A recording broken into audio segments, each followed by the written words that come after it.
అంత డబ్బా ఇచ్చుకుంటాం తీసే ఇప్పుడు మరి సైలెంట్గా వస్తుంది కదా నీ వెనకాలకి వచ్చేస్తుంది అదే మా అమ్మ అయితే ఒక పరుగు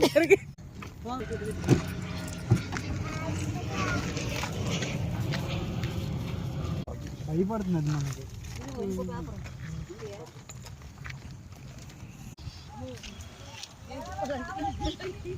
నేను తిప్పనంటరా అది ఆపేసారు తిరగట్లా పెడుతున్నాను తిప్పింది పెట్టే అసలు చూడు చూస్తున్నాడు బోర్లు పక్క నుంచి